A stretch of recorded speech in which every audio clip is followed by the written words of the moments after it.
Some stories don't just shock, they shatter trust in entire systems.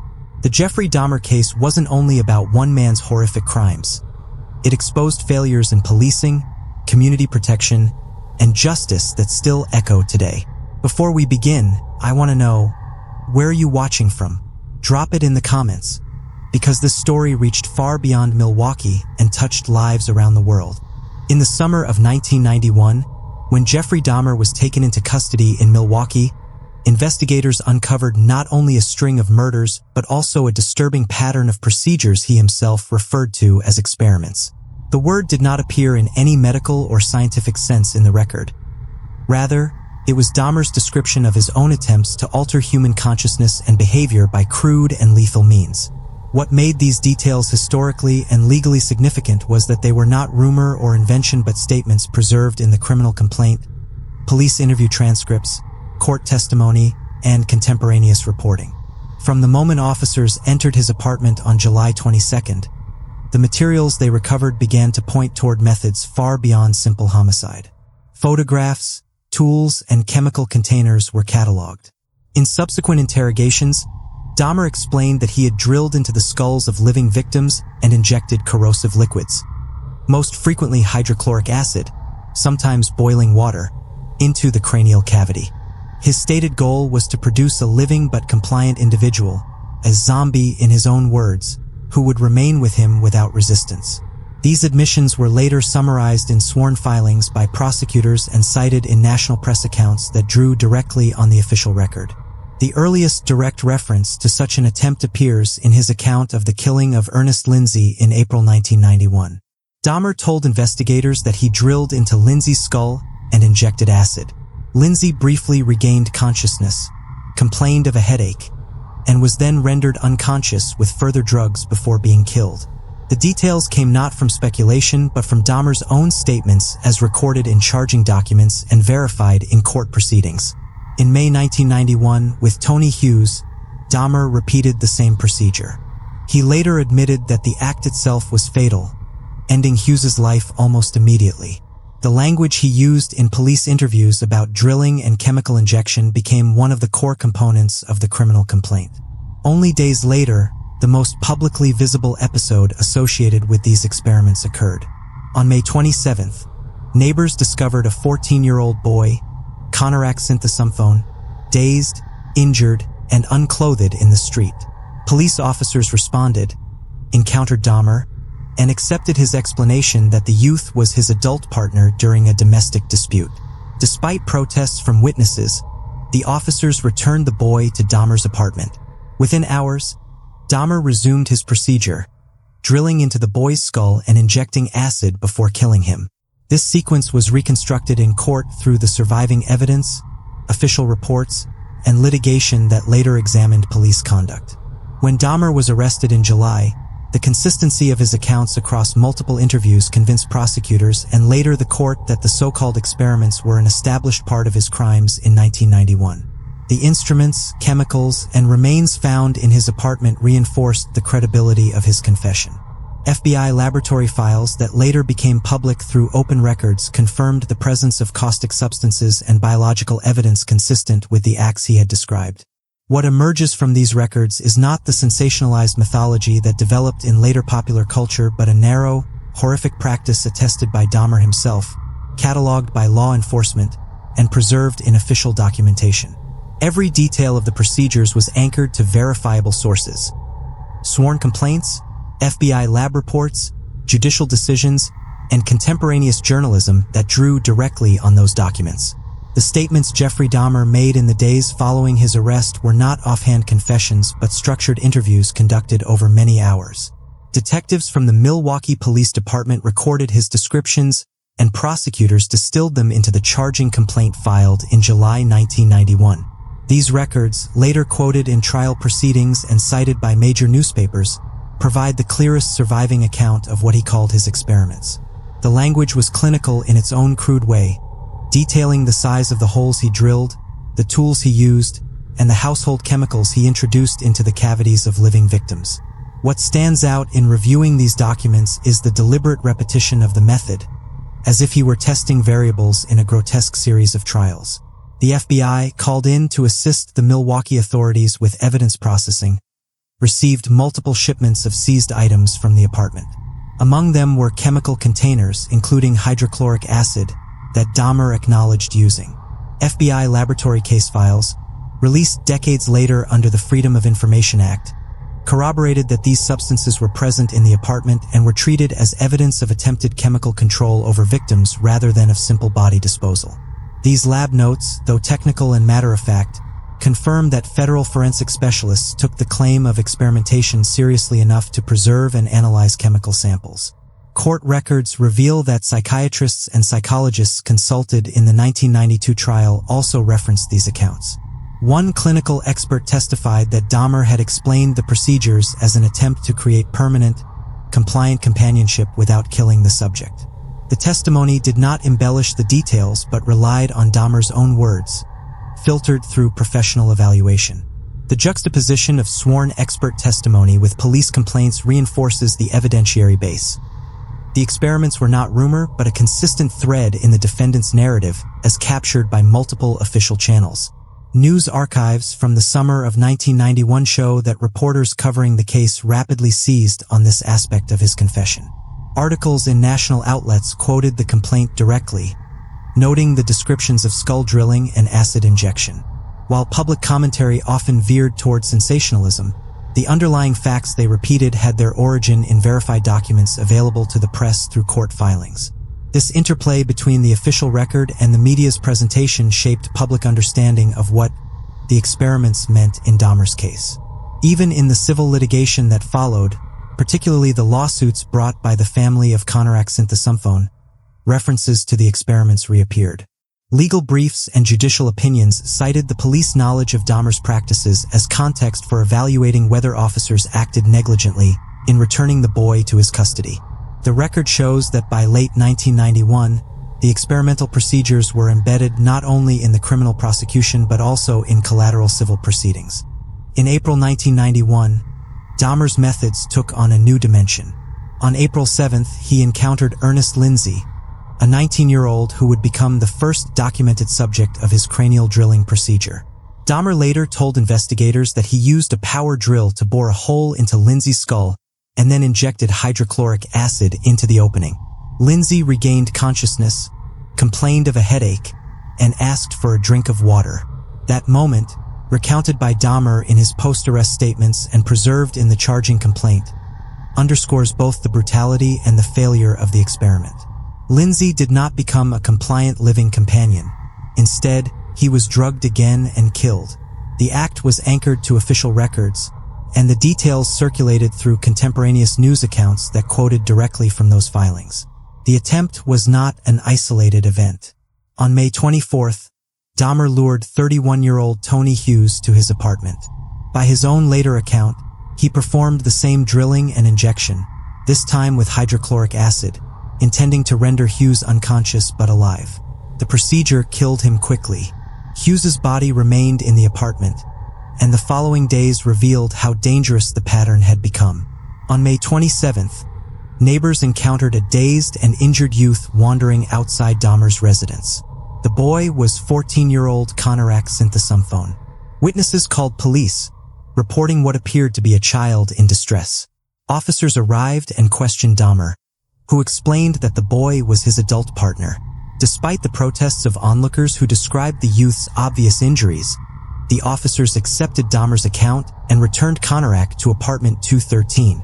Within hours, Dahmer resumed his method, drilling into the boy's skull and injecting acid. Konarak died soon after. The event became one of the most scrutinized failures in law enforcement response, later forming the basis of civil litigation and internal disciplinary review. The precise timeline was reconstructed in court through police logs, officer testimony, and Dahmer's own statements. The chronology culminated in July. On July 22nd, Tracy Edwards managed to escape Dahmer's apartment and led police back to the building. Inside, investigators found photographic documentation of prior victims, instruments including drills and saws, and containers of chemicals. In a corner of the apartment sat a large blue drum filled with decomposing remains in chemical solution. The evidence matched the procedures Dahmer had described in interviews. the tools for cranial drilling, the caustic substances he claimed to have injected, and the partial remains of those on whom the experiments had been attempted. In the days that followed, Dahmer sat for extensive interviews in which he methodically described each step. He repeated that his aim had been to create living, subdued companions by damaging brain tissue with acid or boiling water. The consistency of these accounts across multiple sessions convinced investigators that the so-called experiments were not fabricated confessions but part of a sustained pattern. Physical evidence collected from the apartment, chemical containers logged by the FBI laboratory, photographs of victims taken during or after the procedures, and the remains stored in the drum reinforced his narrative. By late July and August 1991, prosecutors summarized these acts in the criminal complaint and prepared to present them at trial. National newspapers published articles quoting directly from the filings, describing the drilling and acid injections as Dahmer had recounted them. In court, psychiatric experts later returned to these details, framing them as evidence of his intent to dominate rather than immediately kill. The timeline of April through July 1991 thus marked a concentrated period when the experiments shifted from isolated incidents to a recurring practice that would ultimately be preserved in every layer of the official record. The weeks between April and July 1991 form a sequence that investigators and prosecutors later reconstructed with unusual precision because so many of the attempts followed the same pattern. Each incident was anchored by Dahmer's post-arrest admissions, matched against physical evidence, and often corroborated by the disappearance of known victims. Rather than appearing sporadically across years, the experiments clustered tightly in the final months before his capture, as if he were accelerating his efforts. After the murder of Tony Hughes on May 24th, Dahmer continued his activities without pause. Hughes's body was left in the apartment for days while Dahmer went about his daily routines. When police later entered the unit, they discovered that Hughes's remains were still present during the period when Conorac's synthesomphone was brought inside. That overlap, confirmed by evidence logs and Dahmer's own admissions, underscored the degree to which multiple lives and deaths intersected within the same space over a span of mere days. The synthesomphone incident stands out because it briefly broke through the secrecy that had allowed Dahmer to continue undetected. Eyewitnesses saw a boy who appeared injured and disoriented, prompting calls for help. Official records show that when officers responded, they documented the scene but failed to recognize the signs of abuse. Their decision to accept Dahmer's explanation and escort the boy back into the apartment became one of the most heavily scrutinized actions in the history of the Milwaukee Police Department. Litigation records reveal that this moment was later examined as a case study in negligence and institutional failure. In the chronology of the experiments, it is the one instance where intervention was possible but tragically missed. In June and early July, Dahmer continued to lure men and boys to his residence. The methods remained consistent: sedatives, drilling, and the attempted infusion of corrosive substances into the skull. Some of the victims were killed outright by the process. Others died later from overdoses or strangulation when the procedure failed to produce the result Dahmer claimed he wanted. By the middle of July, his apartment had become a repository of evidence. The blue plastic drum filled with acid solution, found later by police, contained 3 dismembered bodies. Additional remains were stored in the freezer, alongside containers of chemicals and preserved organs. When Tracy Edwards escaped on July 22nd, the chain of secrecy ended. Police who followed Edwards back to the building first discovered a set of Polaroid photographs depicting victims at various stages of death and dismemberment. The images included visual confirmation of drilled skulls, matching the descriptions Dahmer would soon give in his confession. The discovery of these photographs provided the first hard evidence that the experiments had occurred exactly as he described them. From there, the search of the apartment revealed tools, containers, and remains that filled out the picture. The arrest reports and subsequent FBI laboratory analyses documented the recovery of hydrochloric acid, chloroform, formaldehyde, and other agents. Some were used in body preservation, but hydrochloric acid in particular was linked directly to the experimental procedures Dahmer admitted to attempting while victims were still alive. The forensic cataloging of these substances became central to the prosecution's effort to demonstrate premeditation and intent. By the end of July 1991, The timeline was complete in the hands of prosecutors. They had a series of linked incidents from April through July, each involving the drilling of skulls and injection of chemicals, confirmed by the disappearance of named victims, bolstered by Dahmer's own detailed statements, and corroborated by the items found in the apartment. The chronology of the experiments was no longer a matter of his word alone, but a sequence tied to physical, documentary, and testimonial evidence at every stage. The materials seized from apartment 213 in July 1991 allowed investigators to compare Dahmer's statements with tangible evidence, and in that comparison, the limits of his so-called experiments became apparent. From the start, his description of drilling into skulls and injecting hydrochloric acid suggested an outcome that was medically impossible. Neurologists consulted during the investigation and later trial proceedings noted that the introduction of caustic fluid into living brain tissue would not create docility but catastrophic injury and rapid death. The idea of producing a conscious yet compliant human being by chemical infusion into the brain was without scientific foundation. It reflected fantasy rather than feasible physiology. Among the items logged by the Milwaukee Police Department and later analyzed by the FBI laboratory were containers of hydrochloric acid, formaldehyde, ether, and other solvents. Hydrochloric acid, which Dahmer admitted using in cranial injections, is a corrosive liquid capable of burning tissue on contact. In forensic analysis, the acid recovered from the apartment was consistent with use in both body dissolution and the attempted experiments. FBI laboratory notes confirmed its presence in significant quantities. Formaldehyde and ether were also present but are associated more with preservation and dismemberment than with the procedures Dahmer described. Investigators identified drills and other boring tools, which Dahmer said he used to create the cranial openings. Photographic evidence recovered from the apartment depicted victims with head wounds consistent with such procedures. The combination of the tools, the chemical agents, and the photographs provided a closed evidentiary circle. The instruments were there, the chemicals were present, and the images documented their application. The technical failure of the experiments lay not only in their medical impossibility but in their immediate outcomes. When Dahmer injected hydrochloric acid into Ernest Lindsay's skull, the victim regained consciousness briefly, complained of pain, and then succumbed.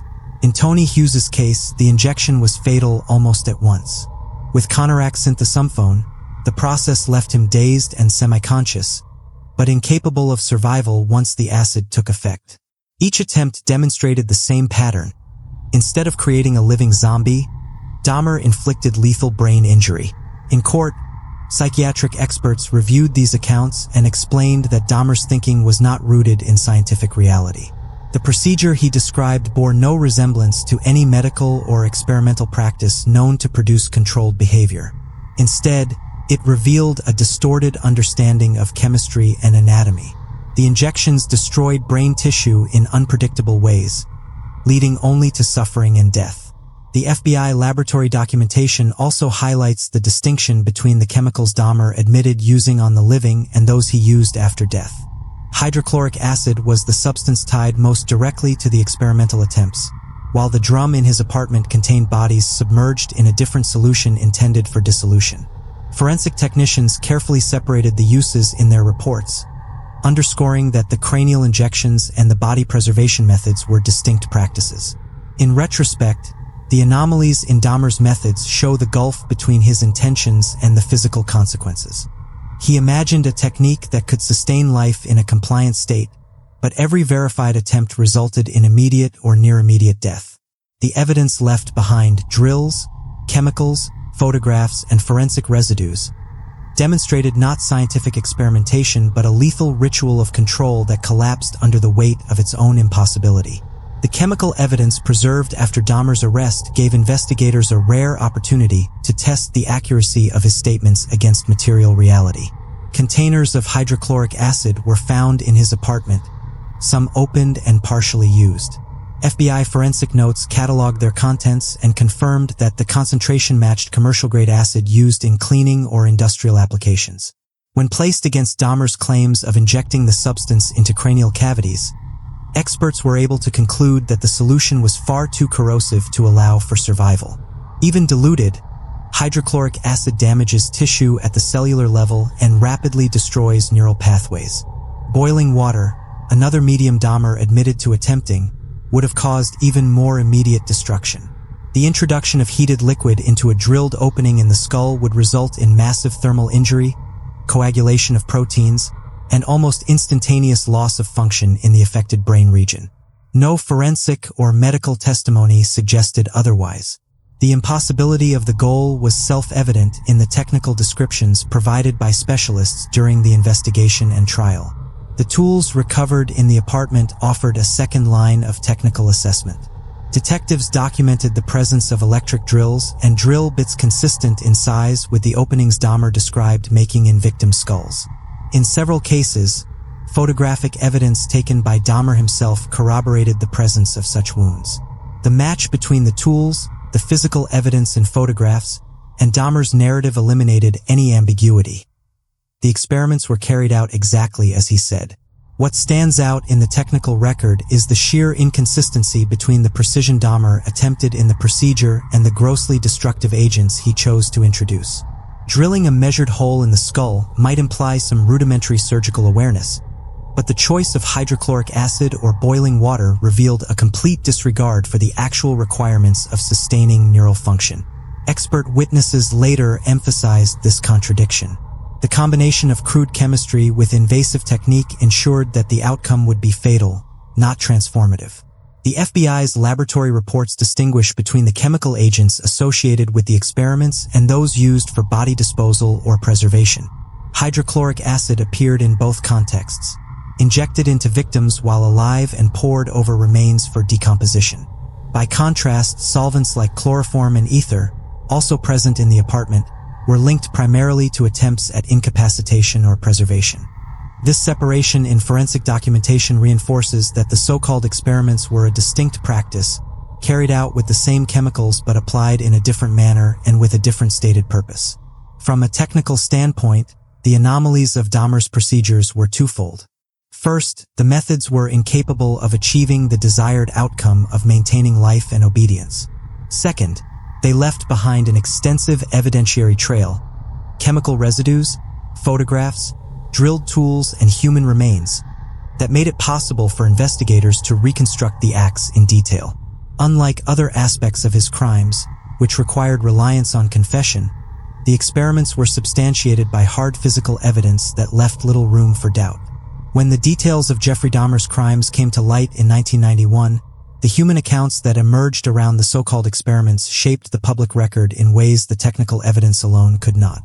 Survivors, neighbors, and law enforcement officers provided testimonies that revealed how close the outside world came to intervening, and how consistently the warning signs were overlooked. The most direct voice belonged to Tracy Edwards, the man who escaped from Dahmer's apartment on July 22, 1991. Edwards described how Dahmer threatened him with a knife and attempted to handcuff him. After managing to flee, he encountered police officers and led them back to the apartment. His account of what he saw inside, tools, photographs, and chemical containers, was later repeated in court. Edwards's escape forced investigators to uncover the evidence of drilling, injections, and remains that confirmed Dahmer's confessions. Without his testimony, the details of the experiments may have remained hidden. Neighbors also recalled strange sounds and odors emanating from apartment 213. Glenda Cleveland, who lived nearby, telephoned police on multiple occasions to report her concerns. In May 1991, she and other bystanders witnessed a young boy in distress, Conorak Synthesumphone, wandering outside, dazed and injured. Cleveland's calls to police, documented in dispatch logs and later in civil litigation, were urgent warnings that something was terribly wrong. She and others pleaded with officers at the scene to intervene, insisting that the boy was too young and too injured to be Dahmer's domestic partner. Their testimony later became central to understanding how institutional indifference allowed the experiments to continue. The police officers who responded that night provided their own accounts, which became part of official records and disciplinary reviews. They explained that Dahmer presented himself calmly, produced photographs, and persuaded them that Conorak was his partner. Accepting his explanation, they returned the boy to the apartment. Their version of events, preserved in internal investigations and court documents, contrasted sharply with the neighbors' descriptions of a child in danger. The human dimension of this discrepancy highlighted not only Dahmer's deception but also systemic failures in policing. In the courtroom, the voices of families of the victims were heard in victim impact statements. Though they did not witness the experiments themselves, their testimonies placed the technical facts into the context of lost lives and shattered communities. Parents and siblings described the absence of their loved ones, the anguish of learning the manner of their deaths, and the disbelief that police had failed to act when neighbors raised alarms. These statements, recorded in the sentencing phase of the trial, ensured that the human consequences were part of the permanent record. Media interviews conducted in 1991 and 1992 with residents of the Oxford apartments revealed a community struggling to reconcile what they had heard and seen with what police had dismissed. Tenants reported strange smells described as rotten meat or chemicals, and some recalled hearing drills at odd hours. Their recollections, though sometimes dismissed at the time, later gained weight as they aligned with Dahmer's own descriptions of drilling skulls and using acid injections. These accounts illustrate how ordinary observation had brushed up against extraordinary violence without being taken seriously.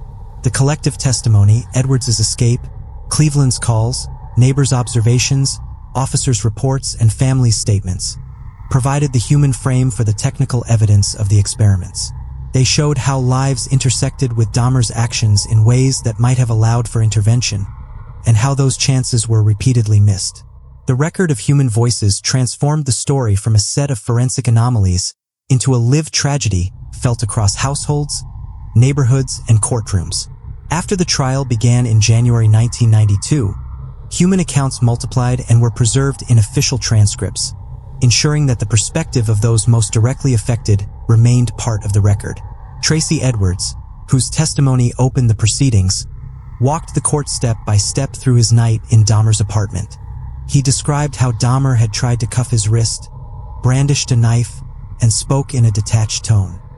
His ability to recall the arrangement of the room and the sequence of events gave prosecutors the framework to link Edwards's survival to the discovery of evidence that corroborated Dahmer's description of his experiments.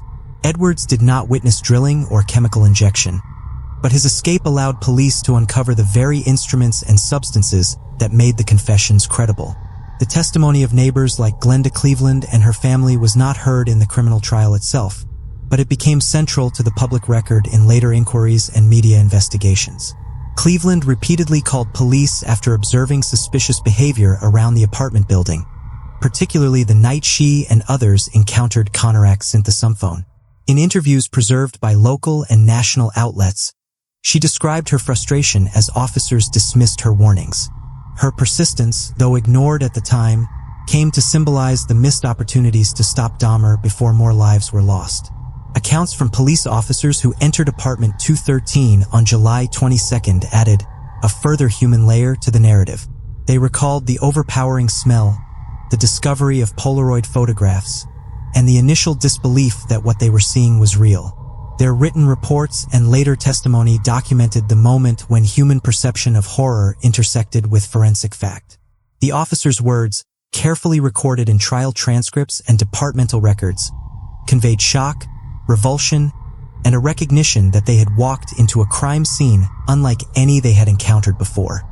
Family members of the murdered men and boys offered the most searing accounts during the sentencing phase.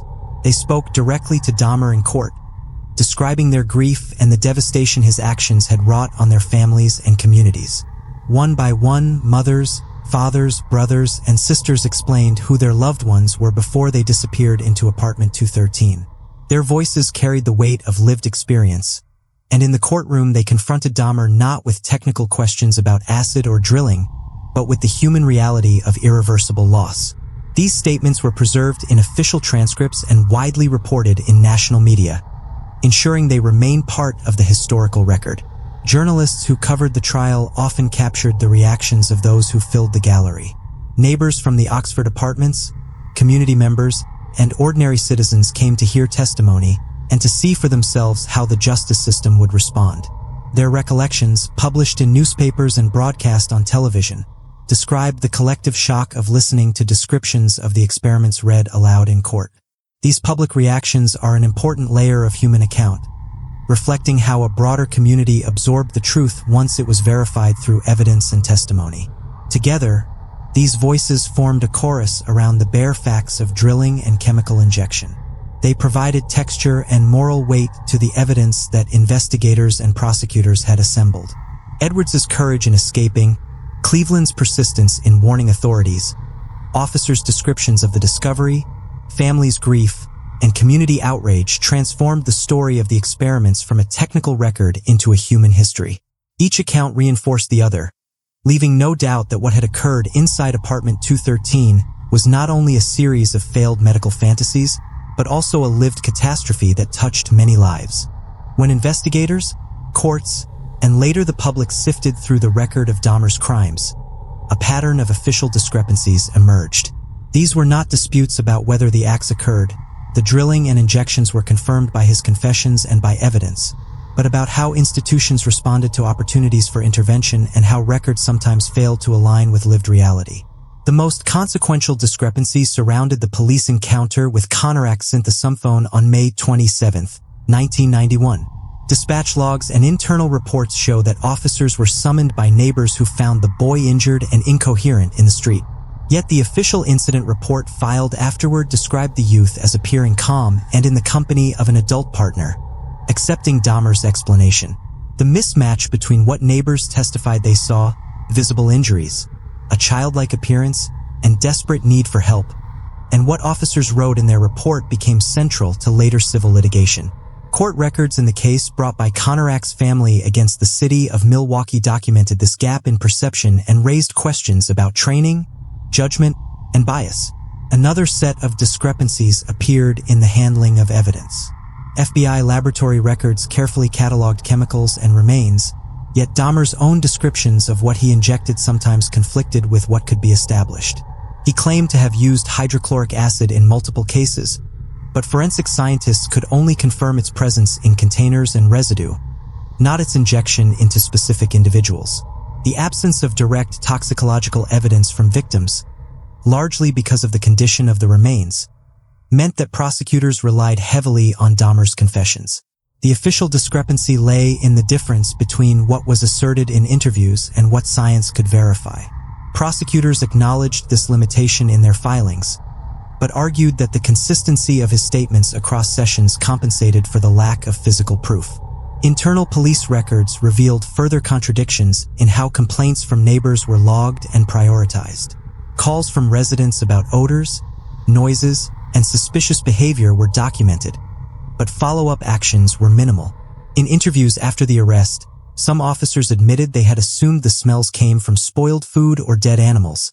An explanation echoed in notes that did not mention the possibility of human remains. The divergence between community reports and official responses highlighted a structural failure that allowed Dahmer to continue his experiments unchecked.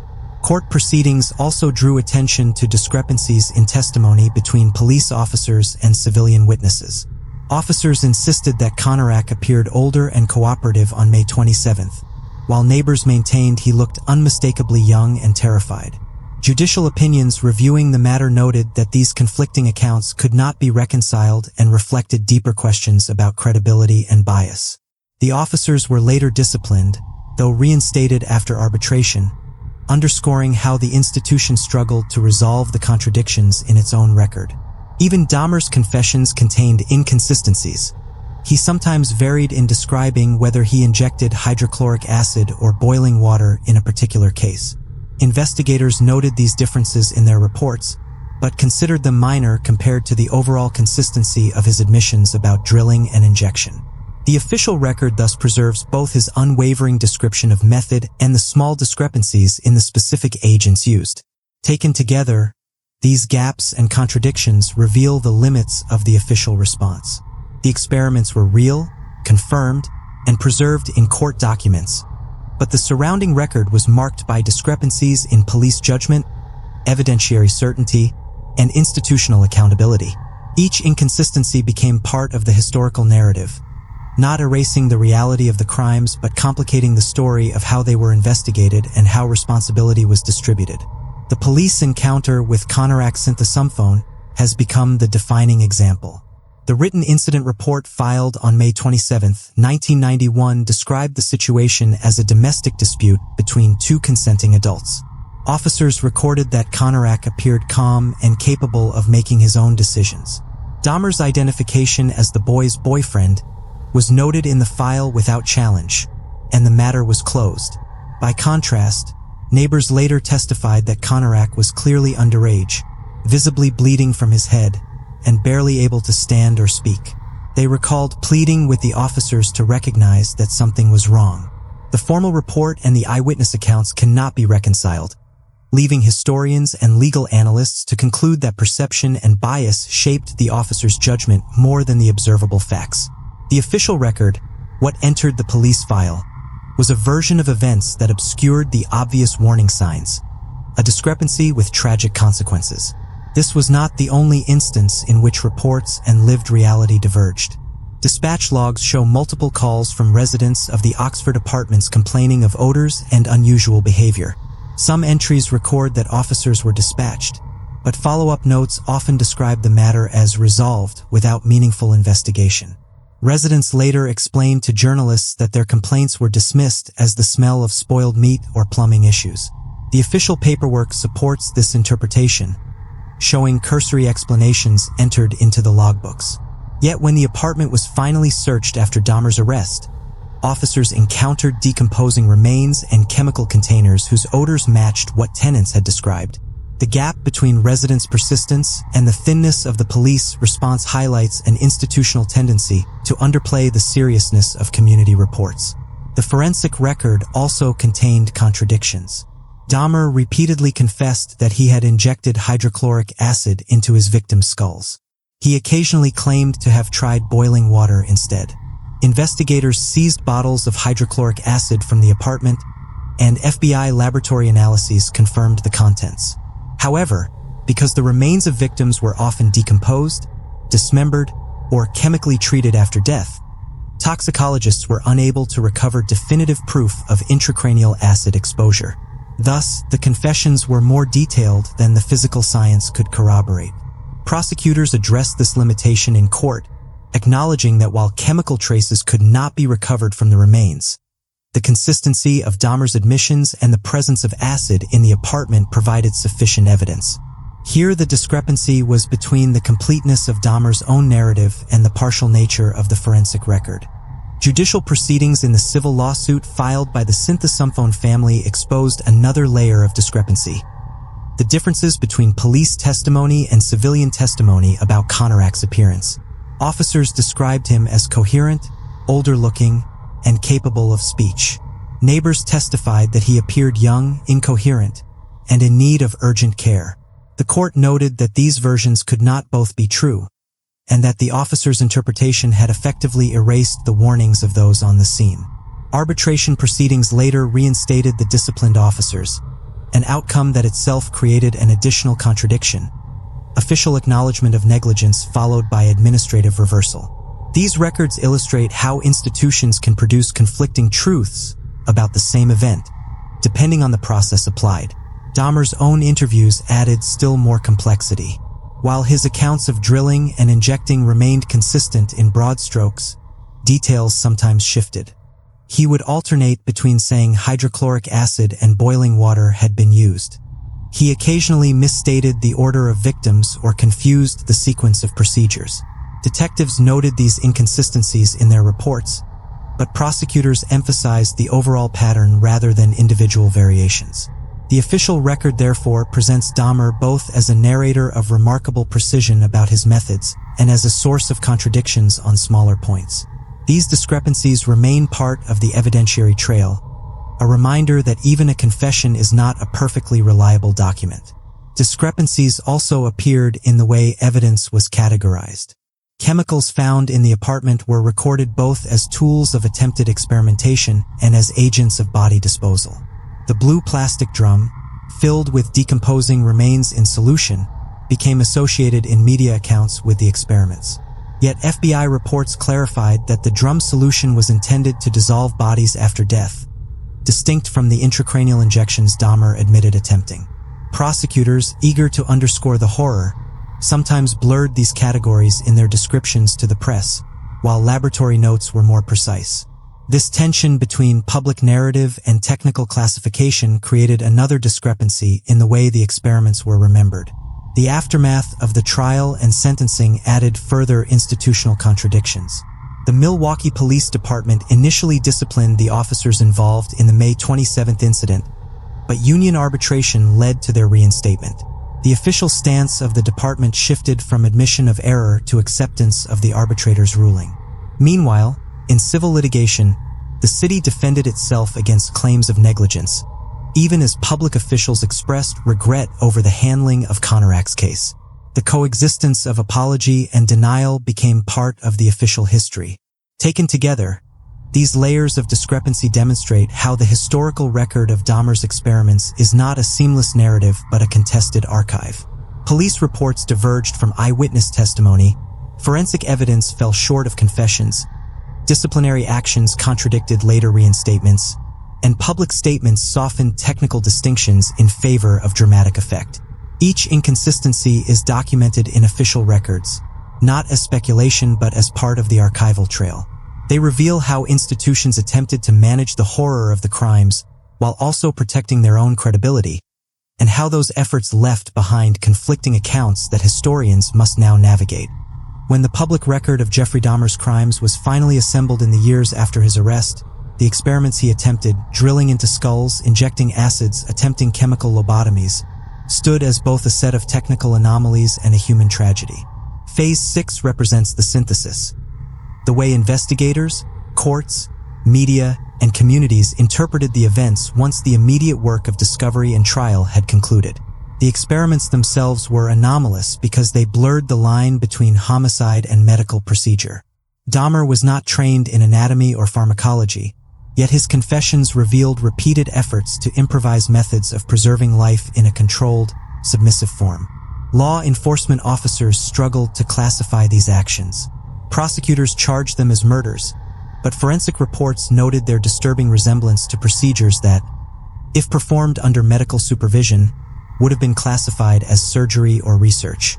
The anomaly was that techniques normally associated with healing had been inverted into instruments of control and death. Official records preserved this paradox without resolving it. In the years after his conviction, community memory centered on the missed opportunities to stop Dahmer earlier. Journalists revisiting the case returned repeatedly to the May 1991 incident involving Conorac synthesumphone.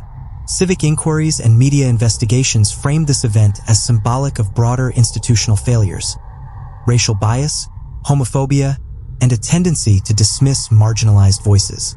The discrepancy between neighbors' urgent warnings and the officers' dismissive reports became one of the most enduring lessons of the case.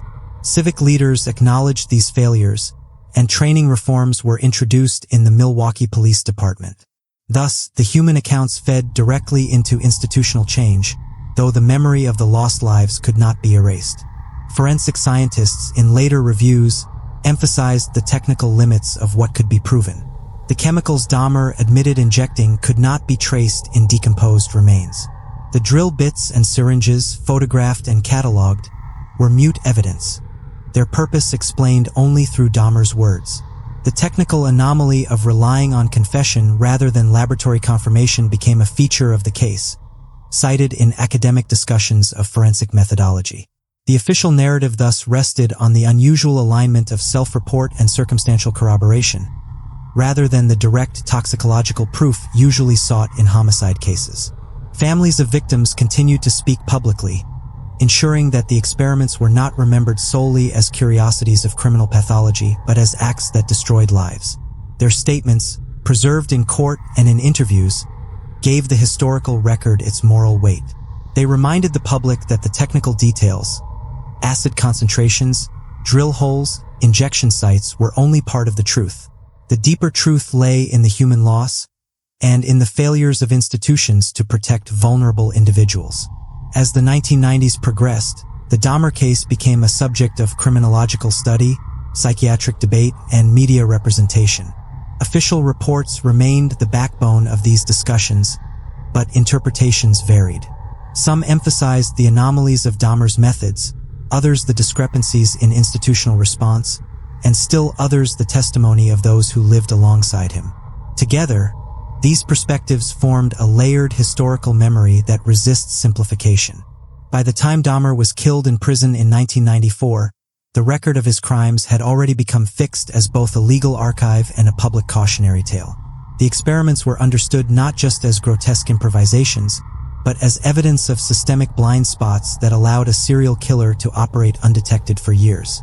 The technical anomalies, human accounts, and official discrepancies together created a comprehensive but fractured picture, one that continues to be studied precisely because of its complexity.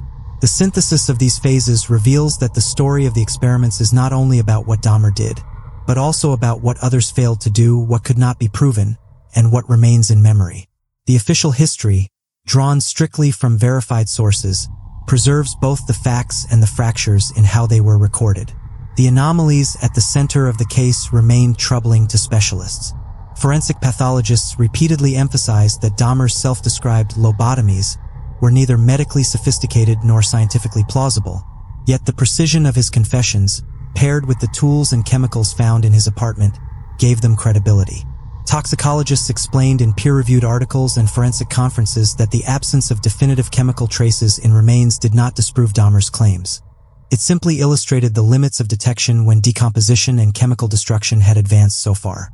In professional circles, the case became a touchstone for the question of how to balance confessional evidence with forensic science.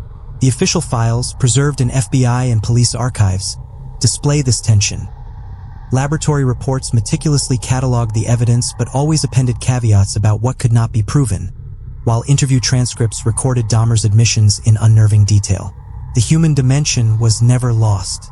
Community members in Milwaukee continued to remind the public of what had been overlooked. Glenda Cleveland, in interviews that stretched over years, returned to the night she called police to protect a boy who was later returned to Dahmer's apartment. Her persistence ensured that the memory of community voices, disregarded at the time, would not disappear into footnotes. Families of victims spoke at memorial events, often organized around anniversaries, to keep their loved ones' identities in focus. In these moments, the highly technical details of acid injections and drills were contextualized as the background to real, lived losses. The blending of clinical description with personal testimony was jarring but necessary, because it revealed the stakes of failing to act on warning signs. Institutional discrepancies, meanwhile, continued to reverberate. The city of Milwaukee faced lawsuits and public inquiries, forcing police officials to acknowledge failures while also defending the department against liability. Internal disciplinary records, released through litigation and media scrutiny, showed a department divided between admitting negligence and maintaining professional reputation. The reinstatement of officers who had returned Conorak synthesumphone to Dahmer underscored how bureaucratic processes can contradict moral accountability. Training reforms were implemented, but official statements often downplayed the depth of systemic problems. This double voice, acknowledging error in principle but minimizing it in practice, became a hallmark of the institutional response. By the mid-1990s, the synthesis of these elements was visible in academic treatments of the case. Criminologists highlighted Dahmer's reliance on improvisation, noting that his methods were neither fully scientific nor fully random but occupied an unsettling in-between space. Legal scholars dissected the police failures as case studies in negligence and bias. Sociologists pointed to the way marginalized victims, young men of color, immigrants, and those estranged from families, were disregarded by institutions, a discrepancy that mirrored broader structural inequities in American policing. Each discipline used the same body of official records but interpreted them differently, emphasizing the multi-layered nature of the archive. Media representations, documentaries, books, and later dramatizations often condensed or dramatized the experiments, but the verified record always constrained them. The drilling, the acid, the escape of Tracy Edwards, the overlooked pleas of Glenda Cleveland. These details could not be ignored because they were documented in trial transcripts, police reports, and contemporary news coverage. Yet the dramatizations often downplayed the technical uncertainties, presenting Dahmer's confessions as absolute fact. In contrast, forensic reports had insisted on nuance. This created a secondary discrepancy between public memory, shaped by media, and the careful language of official science. The synthesis that emerged by the late 1990s was not a single narrative but a layered archive. On one level, there were the technical anomalies, improvised procedures resembling medical experiments but doomed by lack of skill and scientific knowledge. On another, there were the human accounts, neighbors, survivors, and families whose words carried the urgency of lived experience. Finally, there were the official discrepancies, reports that contradicted witnesses, records that failed to capture reality, institutions that admitted error while protecting themselves from blame. Each layer reinforced the others, yet they also contradicted one another, creating a complex and unresolved historical record. When Dahmer was arrested in July 1991 and the contents of his apartment cataloged, the immediate reporting was fast, factual, and raw. Local papers like the Milwaukee Journal and Milwaukee Sentinel ran daily updates. Wire services spread the story nationwide, and by August the New York Times, Washington Post, and Los Angeles Times were printing lengthy features.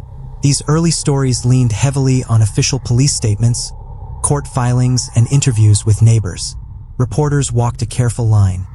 The facts were so grim: photographs of dismemberment, drums of dissolving remains, the confessions about drilling and injecting acids, that they required no embellishment. Editors often printed warnings before descriptions, something rare in mainstream papers at the time. The first major media wave, 1991 to 1992, was built almost entirely on trial coverage. Court transcripts were quoted verbatim. Tracy Edwards' testimony of escape, the cataloging of Polaroids, and the lists of chemicals seized from the apartment became the backbone of public understanding. Yet even in this early phase, a split emerged. National outlets emphasized sensational details, particularly the cannibalism confessions, while local reporting emphasized the failure of police to protect Conorak synthesumphone after neighbors' warnings.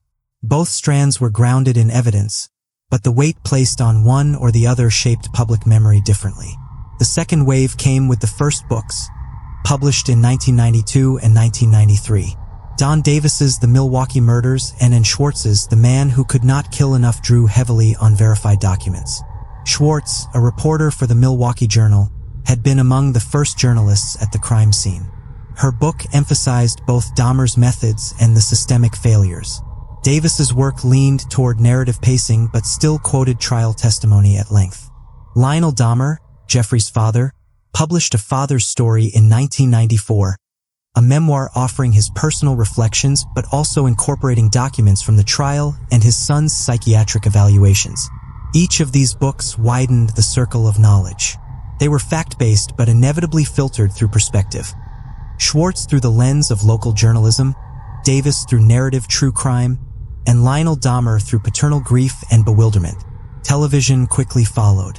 Primetime programs like ABC's 2020 and NBC's Dateline produced specials in 1992, anchored by the drama of the sentencing hearing and victim impact statements. These segments often used black and white stills of apartment 213 evidence. They reinforced images that became iconic: the refrigerator, the blue drum, the drawer of tools. Dahmer's own grotesque description of his drilling and injection killings as experiments was repeated in these reports. Forensic uncertainty was rarely emphasized.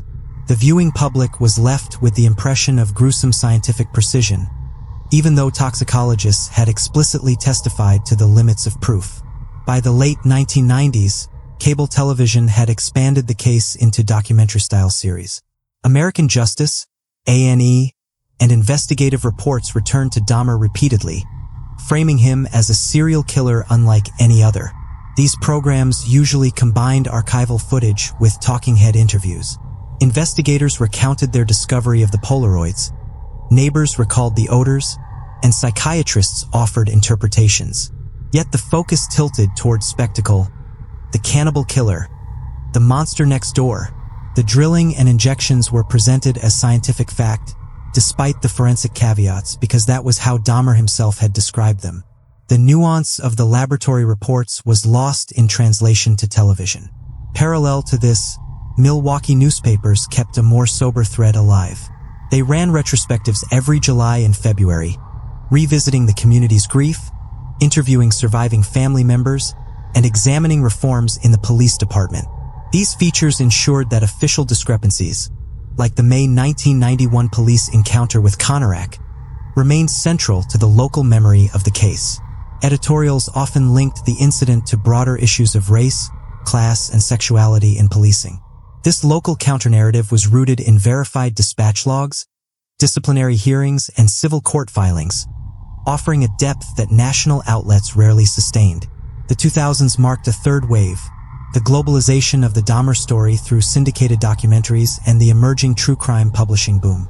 Networks like Court TV, Biography Channel, and History Channel produced new specials. Programs such as Cold Case Files and Forensic Files included Dahmer episodes, highlighting investigative details. These often dramatized Dahmer's self-described experiments, showing actors drilling or injecting in shadowed reenactments. Again, Dahmer's words were taken as fact, while the forensic ambiguities were summarized in a sentence or two. By presenting confessions and evidence as a seamless whole, these shows contributed to the cultural shorthand that equated Dahmer directly with acid lobotomies and cannibalism, regardless of what could or could not be scientifically confirmed. Books proliferated too. Some were reissues of earlier works, updated with epilogues. Others were part of the expanding true crime genre that treated serial killers as case studies. Academic volumes also began to appear in earnest. Criminologists used Dahmer as a focal point for theories of necrophilia, paraphilia, and criminal deviance. Sociologists used the case to examine how marginalized communities were ignored by police institutions. These scholarly studies were rigorously sourced, citing trial transcripts, police files, and peer-reviewed psychiatric literature.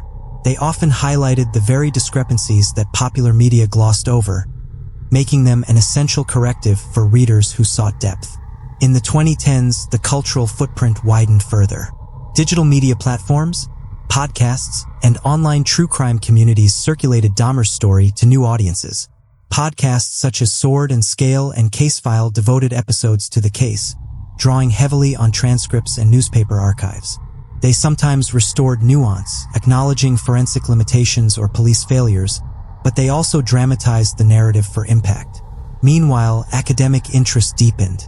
Scholars in media studies traced how Dahmer had been represented across decades, showing that each retelling emphasized certain truths: the horror of the acts, the grief of families, while minimizing others: forensic uncertainty, systemic negligence.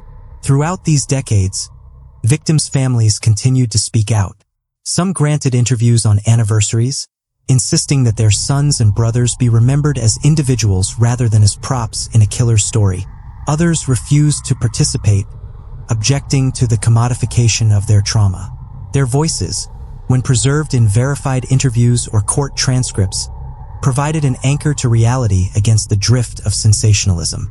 Milwaukee community groups organized memorials and church services, grounding remembrance in names and stories rather than in the imagery of the apartment. By the 2020s, Dahmer had become one of the most widely referenced figures in the true crime genre. Documentaries revisited the case with modern production values, often layering archival material with expert commentary. They presented Dahmer's self-described experiments in stark terms, sometimes with more attention to forensic uncertainty than earlier shows. But the essential images, tools, chemicals, Polaroids remained central. Newspapers such as the Milwaukee Journal-Sentinel used anniversaries to run new pieces that foreground the victims and the enduring scars in the city. In the immediate aftermath of Dahmer's arrest in July 1991, the city of Milwaukee found itself under unprecedented scrutiny. The discoveries in apartment 213, particularly the bodies, photographs, and records of drilling and acid injections, were horrifying on their own. But the public reaction sharpened into anger once the failures of police response came into focus. The May 1991 encounter with 14-year-old Konarak synthesomphone became the central symbol of institutional breakdown. Neighbors had called police. Konarak had been visibly injured, yet officers returned him to Dahmer's apartment, where he was murdered hours later. The official record preserved these events in multiple layers. Police incident reports described the youth as calm and with his adult boyfriend. Dispatch logs recorded the call. Contrary to later simplifications, officers did attempt to run a background check on Dahmer, but due to a misspelling and the technological limitations of the 1991 system, his prior sex offender record did not appear. This systemic failure, rather than a complete absence of checking, became part of later debates about institutional accountability.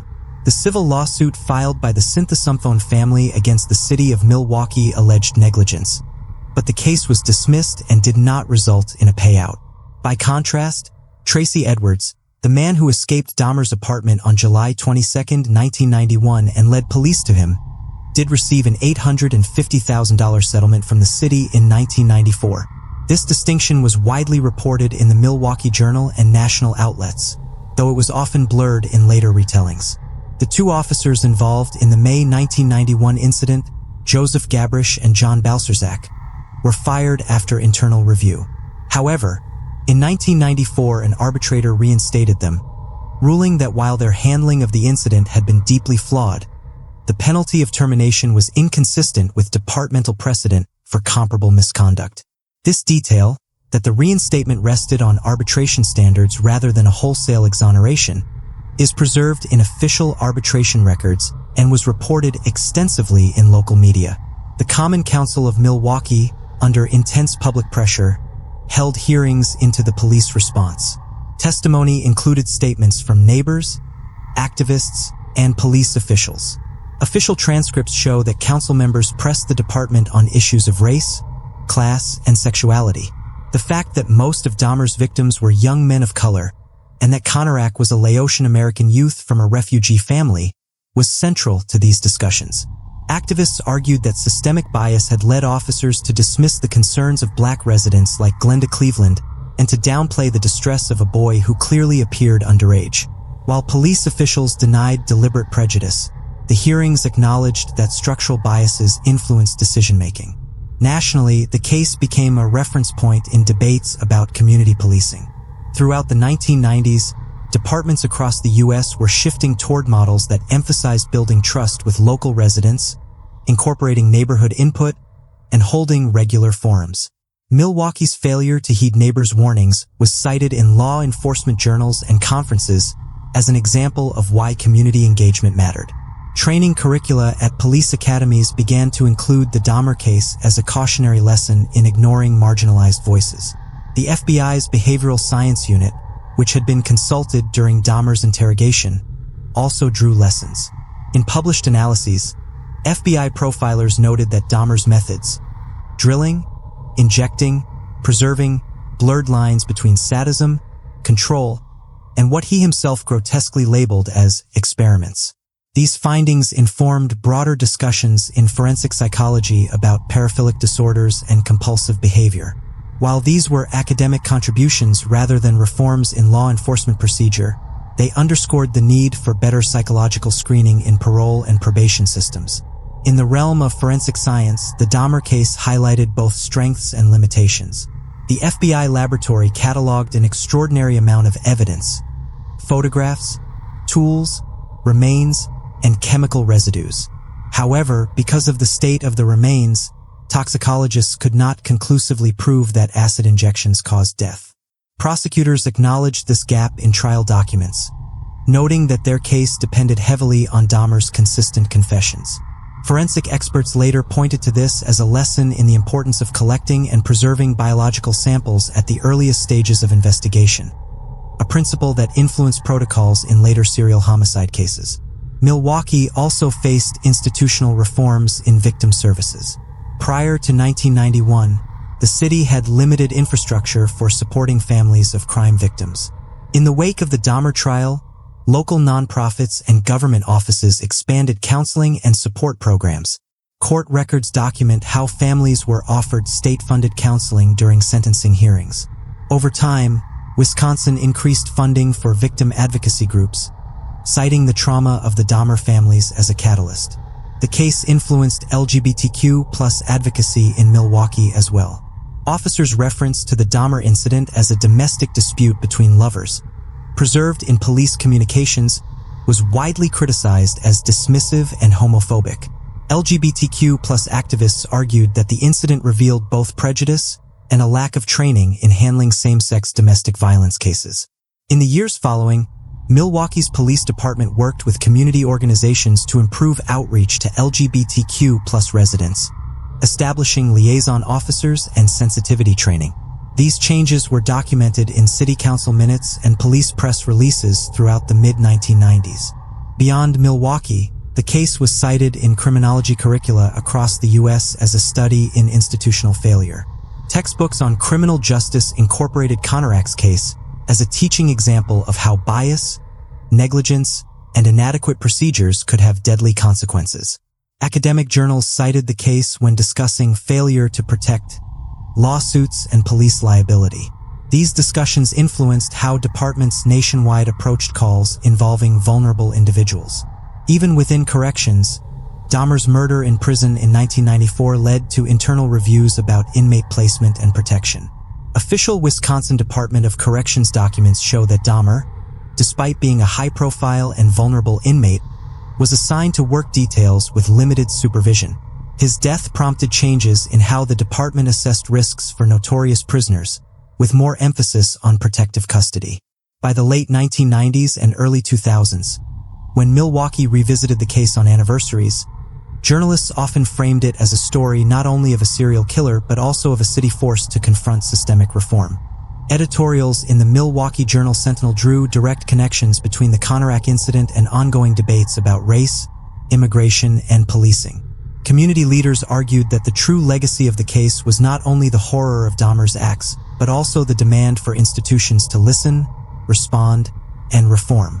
The Jeffrey Dahmer case leaves us with questions that still demand answers, not just about one man's crimes, but about the systems that failed to stop him.